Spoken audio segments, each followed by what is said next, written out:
Everywhere that I travel, I hear, including traveling within the United States, I hear people telling me that they feel disconnected. They feel alone. And I think that's a tremendous challenge that MCC faces. How do we maintain our connections with each other, whether we are located across town from another MCC or halfway around the world from another MCC? We depend a lot on technology for communicating, emails and websites and YouTube and MeTube and ThemTube. But I don't think we have enough opportunities to reach out and touch, physically touch one another. And I think that's a tremendous challenge that we face in MCC. There's something about the power of the hug that just, it can't happen virtually. It must happen face to face, arm to arm, heart to heart. And in a world where the global economy is such that most of us don't have the resources that we need in order to accomplish what we would like to accomplish. And the same is true for us collectively as a denomination. So it costs a lot to travel at a time when we have less money, which helps us to feel more distant from each other.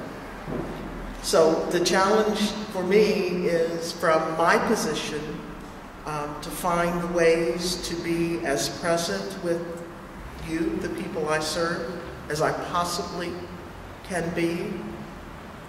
For you to find ways to be as connected with other MCC congregations and people of MCC as you possibly can be.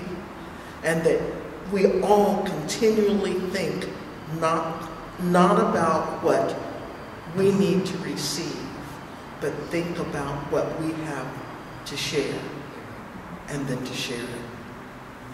I don't believe that our mission as the Universal Fellowship of Metropolitan Community Churches is to save the Christian church. That's not we were not called to do that. I believe that we were called to save people. We have consistently been in dialogue in various kinds of relationships with various kinds of Christian churches and with, kind of in the ecumenical and in the interfaith movement. We continue to be open to that, to be in wonderful relationship with denominations that wish to be in good relationship with us. But we don't invest a whole lot of our time, attention, and certainly not our money in trying to convert the Christian church.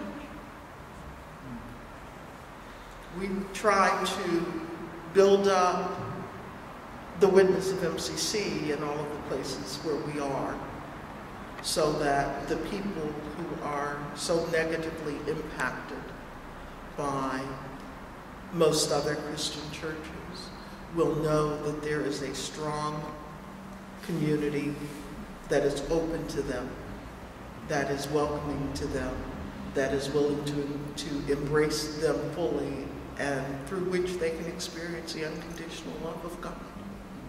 That's our focus, not the Christian church. I was wondering if you could share from your experience how going through those things like a divorce and coming in impacted on your relationship with God, and what you did at that time, whether that went rocky, whether it didn't, how you dealt with that, and maybe if you, I imagine that you would have extensive experience and an understanding of a lot of people that have been through these things, maybe some tips for people that are recently coming out of churches where they've had a relationship with God in one way, and yet that church has told them, no, you can't have a relationship with with God? Like, just different, from your experience, how, some steps maybe for walking with God through those times?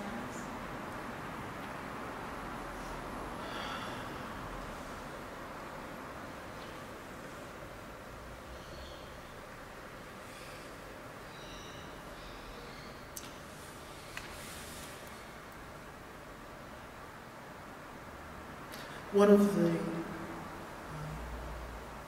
lessons that I learned is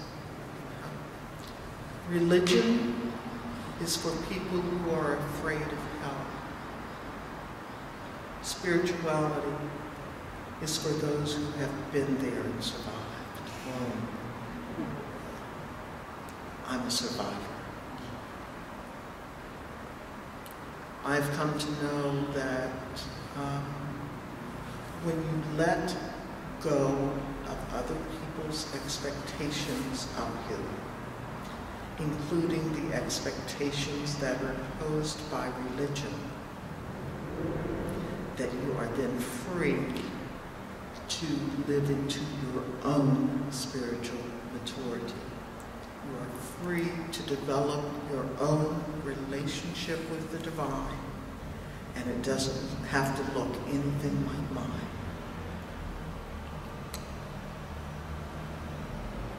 So for those who are coming out, I say, don't be afraid of hell.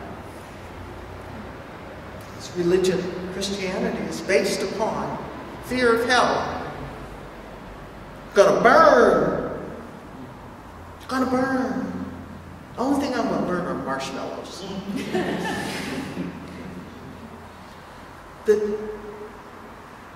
It does get better when you can come to understand that God is perfect love, and that we have all come forth from that perfect love. Perfect love does not condemn. Perfect love does not reject. Perfect love does not cast itself into hell. It's impossible. The stories that we've been taught about hell are really ways to, I believe, intended for our good. But the impact is not. It is never healthy for us to make decisions based on fear.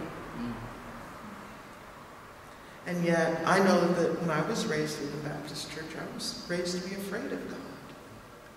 That God was, excuse the expression, a big white man who sat on a throne with a lightning bolt in his hand and the good book in the other, who could either burn my name in or out of that book with that bolt of lightning. And I had better shape up, or I would spend eternity in hell. God of love, who is pure love, and created everything that has been created, cannot have created a place that would bring harm to God's own self. God is in us. God is between us, as well as God being beyond us. We're not going to hell. No one is going to hell.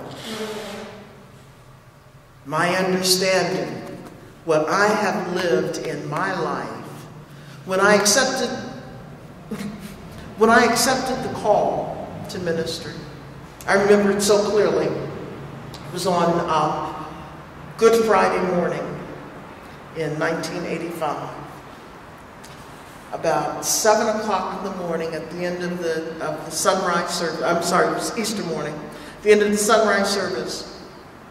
Service was at a park by a river. And I was standing on beside the river, just standing alone in the silence.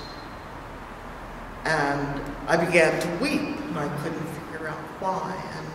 And the longer I listened to my own weeping, I began to hear my voice, my name. And hearing my name caused me to weep even more. And my name got louder and louder and louder. At that point in my life, I was going through a whole bunch of stuff. The stuff that hell's made of. And in the midst of that, this voice called me. And I continued crying, and I'm just shaking my head. No. The more I shook my head, the more I cried, the louder the voice became, until my head began to nod. And I said, yes. And the voice said, let your yes give you peace.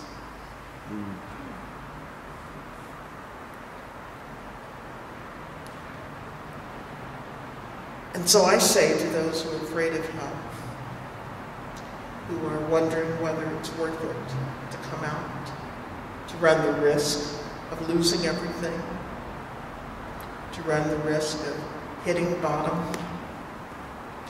it really does get better. Saying yes to life, saying yes to love, saying yes to liberation,